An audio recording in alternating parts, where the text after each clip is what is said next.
Être parent et entrepreneur, c'est une sacrée aventure. Bonjour, je suis Evan Boissonneau et vous êtes bien sur la chaîne des parents entrepreneurs. Vous avez un petit aperçu de mon super jardin où on se détend bien quand il fait beau et quand il fait chaud, bon là il fait un peu plus frais. Aujourd'hui, j'ai envie de vous parler d'un sujet qui est important lorsqu'on crée son entreprise et qu'on est plusieurs, parce que quand on est seul c'est un peu plus simple de s'autogérer, c'est le contrat d'associé. Il y a plusieurs associés qui veulent créer une entreprise ensemble. Comment vont-ils bien s'entendre et comment vont-ils réussir à construire un projet commun?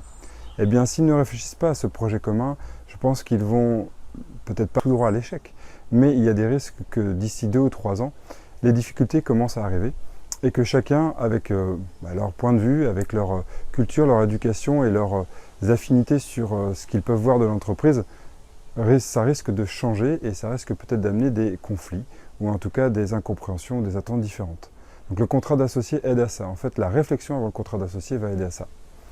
Et je me suis dit, mais pourquoi ne pas l'appliquer aussi aux familles? Ça pourrait être intéressant, nous les parents, de se poser et de faire un contrat d'associé. Alors quand? D'abord un contrat d'associé lorsqu'on est ensemble, déjà se projeter d'ici 1 an, d'ici 3 ans, dès le début du couple.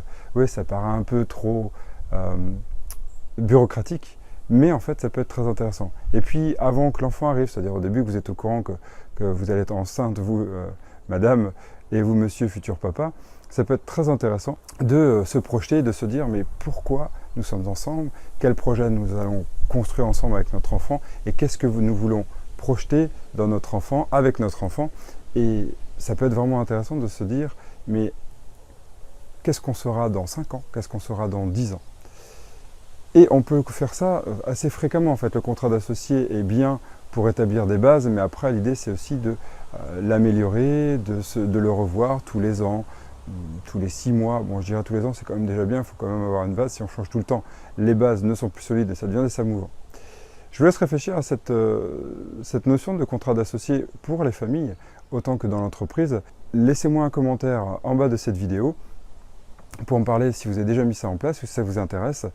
D'ici une prochaine vidéo ou dans une des prochaines vidéos, je vous en parlerai plus en détail de peut-être quelques astuces de comment mettre en place un contrat d'associé et quelles questions il faut se poser, surtout quand on le met pour nous, les familles. Je vous dis à très vite et d'ici là, portez-vous bien.